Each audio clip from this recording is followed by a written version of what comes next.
Hello and welcome to Overdrive.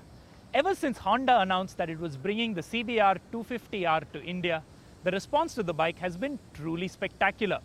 We have been inundated with emails and Facebook posts asking for more information.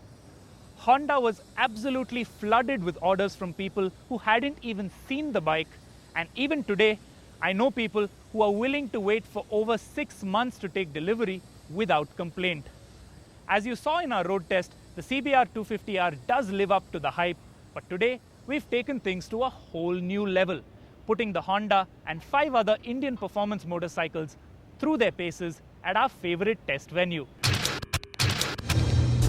If you wanted to pit India's top enthusiasts' motorcycles against one another, you need an unforgiving environment, right? And it must be fun too. So here we are at the Curry Motor Speedway near Coimbatore. Yes, the racetrack is fun, the track is a safe place to go as fast as possible, and it is here that the bikes must prove themselves. Which bikes are we talking about? If you are a motorcycle enthusiast with a reasonable budget, the motorcycle you should be considering is one of these 6. The Ninja 250R, the CBR 250R, the Karizma ZMR, the Pulsar 220, the R15, and the Apache RTR 180. And today we'll find out just which one of these your money should be on. And judging the 6 bikes with me today are 3 riders with very different skill sets. Providing the expert racer's perspective is Anand Dharmaraj, founder of Indy Motard, track day coach and an ex-US club racer who is smoother and faster on a bike than anyone we know short of a full-on racer. Like me, Overdrive's Hali Prabhakar has a few years of track riding experience and has ridden all of these bikes extensively in the real world. And finally, we have Overdrive's latest recruit, Rishad Modi, a talented rider who has never been on a track before, and that alone should provide some unique perspective. Let's get started, shall we? The Karizma ZMR is the oldest platform here and is the largest motorcycle here. It's definitely not built for a racetrack, although it has been brought here and received some good reviews in the past. We'll find out today what the novice, the skilled rider, and everything in between thinks of it. The Karizma is easily one of the best highway motorcycles in India. Its combination of a spacious riding position, an eager torquey engine, and stable handling mated to plush ride quality gives it great long-distance poise and ability. But what does it do at the racetrack? Honestly speaking, it's a boat. You know, it just wallows a lot. It's got a longer wheelbase, and around the corners it feels stable, but it's extremely sluggish. It lacks complete top end, so you're not really. There's no low end, there's no mid range, neither is there top end. So you're sort of on a bike that feels like a cruiser, almost maybe suitable for Indian road conditions, but definitely not track worthy. One thing everyone agreed on was that when the pace quickens, it gets steadily harder to wring out a good lap time from the Karizma.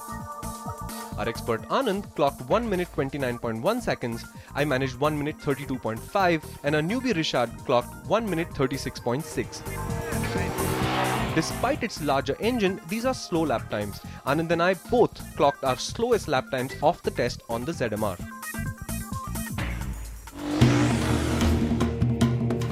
The Pulsar 220 has enjoyed the position of being among the most desirable, bigger displacement Indian motorcycles since launch. As we have found on past rides, it works extremely well in the city, handles highway work well, and has a nice spread of power. It's fast in a straight line alright, but can it do a racetrack? It's a bike that's probably got a lot of potential, but it's lost its image in terms of the fact that it's not built for a track.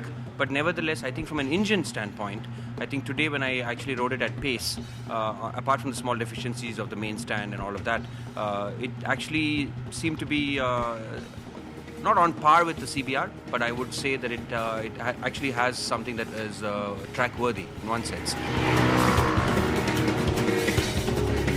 Passes Indian straight line, yeah. Engine's nice and grunty in the city, but take it down the corner and then you'll know the difference. The Pulsar 220 stands no chance compared to the other bikes.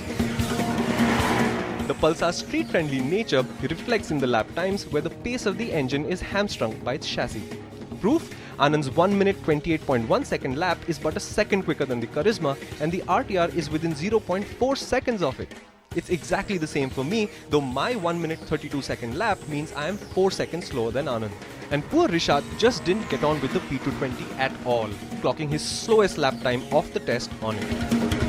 The Pulsar 220 is a very nice motorcycle to ride in the city and on the highway. And at the racetrack, you immediately notice the grunt of the engine and how it pulls along so nicely. However, what the Pulsar also has is amazing ride quality, and it smoothens a racetrack as bumpy as this very nicely. Unfortunately, racetracks and ride quality don't mix. And the softness of the suspension starts getting in the Pulsar's way as you start trying to go harder. The first manifestation is the center stand beginning to grind down, and shortly after that, the loss of composure comes to a point where your lap times just will not drop no matter how hard you try. The harder you try, in fact, you might just end up going slower. TVS's long and successful history in motorsport has often reflected in its motorcycles, and the RTR 180 is a great example. The RTR bikes have always been notably more compact than their rivals, and because the 180's wheelbase has been extended a tiny bit, its improved chassis stability goes a long way in making it feel sweeter to ride than the RTR 160.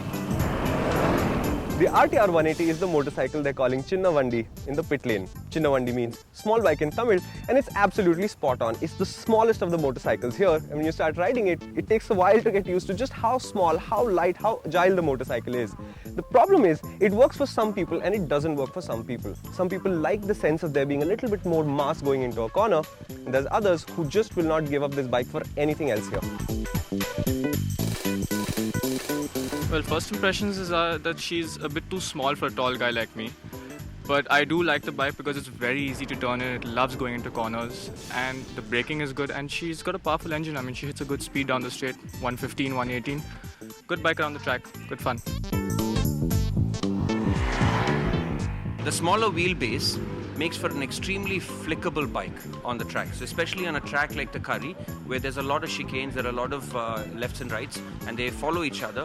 It's a fantastic bike to push in and out. Yes, it doesn't have the top end down the straight, but that's something that I think all of these machines lack overall in India, because all of them are lower CCs and they're not built for top end speed. But the Apache, I think I had a lot more fun on the Apache than any of the other machines that I rode. When it came down to timed laps, the Apache clocked 1 minute 28.5 seconds in the able hands of Anand. I was 3.9 seconds slower, while Rishad managed to squeeze himself onto the bike and squeeze out a respectable 1 minute 36.2 second lap. While it could do with a bit more power, the Apache is the cheapest viable track bike here by a good margin, and if you're looking for a track day bike and your budget is a bit restricted, this is the motorcycle to go for.